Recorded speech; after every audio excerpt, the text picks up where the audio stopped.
ჩვენი მეორე სტუმარი გიორგი ტყემალაძე საკრებულოს უმრავლესობის დეპუტატი გვერდება პირდაპირ ეთერში საღამოშვიდობის ბატონო გიორგი გმადლობთ რომ მონაწილეობთ გადაცემაში. საღამოშვიდობის მოგესალმებით. ბატონო გიორგი, თქვენს კოლეგებს ოპოზიციის დეპუტატებს აქვთ კითხვები მერთან და მერიაში მიმდინარე პროცესებთან დაკავშირებით. თქვენ თუ გიჩნდებათ კითხვები, მაშინ როდესაც საქალაქო სამსახურების ხელმძღვანელები ესე საკუთარი ნებით ტოვებენ თანამდებობებს. მე ვფიქრობ დღეს ორივე საკადრო გადაწყვეტილება რაც იყო მიღებული საკმაოდ ნათლად და მკაფიოდ ორივე იმ უკვე თანამდებობის თანამდებობის პირებმა გიორგი არეშიძემ და ბიძინა გიორგობიანმა საკმაოდ მკაფიოდ ახსნეს და განმარტეს ის თუ რა მიზეზით იყვნენ დაწერეს მათ პირადი განცხადება თანამდებობიდან წასვლასთან დაკავშირებით. ბატონი გიორგი, დავიწყებ ბატონი გიორგით, გახდათ 1 წლის განმავლობაში იგი ხელმძღვანელობდა ამ სამსახურს, ვფიქრობ ძალიან წარმატებულადაც.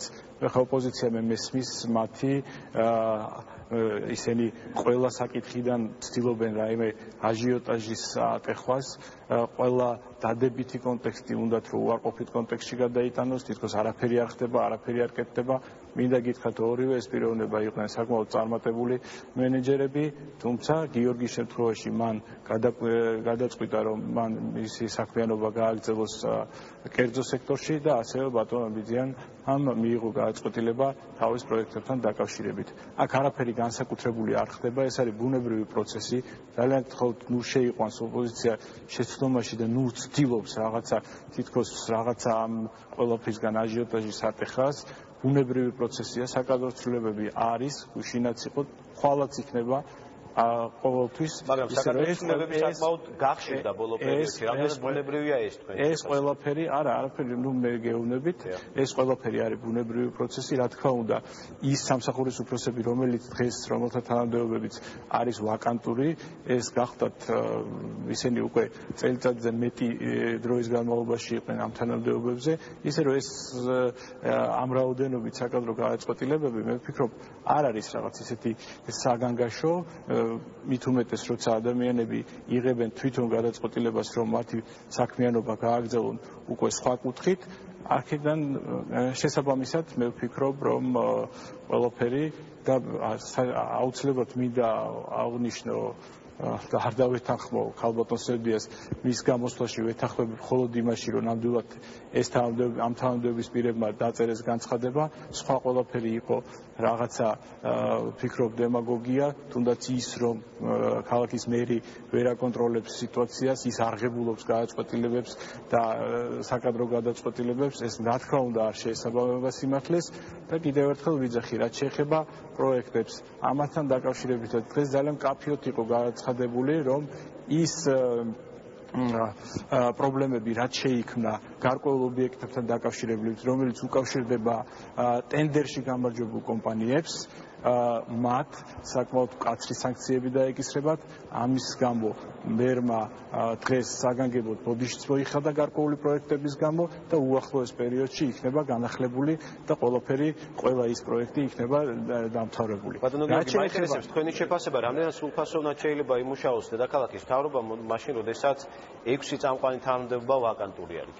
ამასთან დაკავშირებით მე მოგახსენებთ, სულ რაღაც 2 კვირის წინ იყვნენ ის თანამდებობის პირები დაწერეს განცხადება, დღეს ეს საკადრო გადაწყვეტილება და ჩვენ უახლოეს მომავალში, მე ვფიქრობ, დაახლოებით 10 დღის ვადაში უკვე გვეყოლებიან შერჩეული კანდიდატურები მერიისა და საკრებულოს ერთობლივი კონსულტაციების შესაბამისად, კადრები, რომლებიც რა თქმა უნდა იქნებიან პროფესიონალები, რა თქმა უნდა გააუმჯობესებენ მერიის მუშაობის მენეჯმენტს და ვფიქრობ ამაში საგანგაშო არაფერი არ არის, არიან მოვალეობის შემსრულებლები, ყველა სამსახურს დღეს ყავს ხელმძღვანელი მოადგილეები, რომლებიც ასრულებენ მოვალეობას.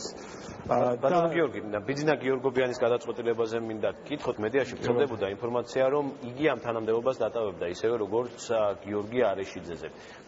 გიორგობიანი გუშინ ესწრებოდა კომისიის ხდომას. დღეს რა შეიცვალა, რატომ გახდა დღეს ეს გადაწყვეტილება. კი, ნამდვილად დაგიდასტურებთ, რომ გუშინ იყო კომისიის ხდომაზე ბატონი ბიძინა ჩვეულებრივ სამუშაო რეჟიმში, თუმცა ის რომ მის გეგმების შესახებ ნამდვილად მინდა გითხრათ, რომ ჩვენთვის ცნობილი იყო უკვე რამოდენიმე დღის წინ, ეს გადაწყვეტილება იყო მიღებული, თუმცა მან დღეს დაწერა განცხადება და არა გუშინ, შესაბამისად გუშინ ის გახდა სამსახურის უფროსი და მას, რა თქმა უნდა, კომისიის ხდომაზე, გარემოს დაცვის კომისიის ხდომაზე, როგორც სამსახურის ხელმძღვანელი იყო და ჩვეულებრივ სამუშაო ვითარებაში იხილავდა საკითხებს. აქაც არაფერი გასაკვირი არ არის, ეს არ ყოფილა რაღაცა 1 საათის მიღებული გადაწყვეტილება.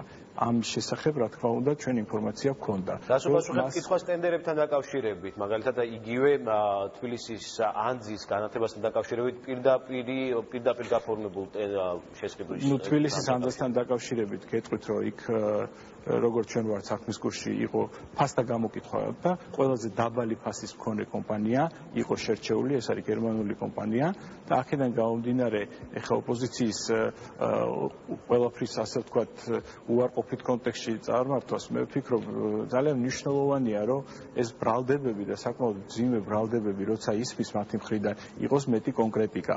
აქ მე ცალსახად არაერთხელ მithქვავს და დღეს კიდევ ერთხელ მინდა დავადასტურო, რომ რა თქმა უნდა, თუ რაიმე სახის დარღვევა სადმე რომელიმე სამსახურში, თუ რომელიმე ტენდერში იქნება, რა თქმა უნდა, ეს არ იქნება არანაირად დამოვლილი და ეს იქნება შესაბამისი სამსახურების მხრიდან გამოძიებული. თუმცა კიდევ ერთხელ ვიმეორებ, როცა არის კონკრეტული ბრალდება, აქ უნდა ვიყოთ ფრთხილად და ეს არ შეესაბამება, ეს არ არის ზოგადი საუბრები, აქედან გამომდინარე, მე ვფიქრობ, ქალბატონ სევდიას საუბრები ეს იყო როგორც ხშირ შემთხვევაში გადაჭარბებული და უფრო ასე ვთქვათ ემოციური ფონის, რომ ყველა დადებითი პროცესი და ყველა სამუშაოები იყოს რაღაცა პრობლემურ საკითხად წარმოჩინებული. მადლობა ბატონო გიორგი, მადლობა რომ მიიღეთ გადაცემაში მონაწილეობა. და ერთად დავამატებ, თუ შეიძლება ძალიან მოკლედ, ეს იმ ორმოებზე საუბრობდა ალბათ ქალბატონ სევდია და იმ გზებზე, რომელიც ის მემკვიდრეობაა, რასაც დღეს დავით ნარმანიანს უწევს და უკიჟინებენ, რომ ამდენი ხნის განმავლობაში ვერ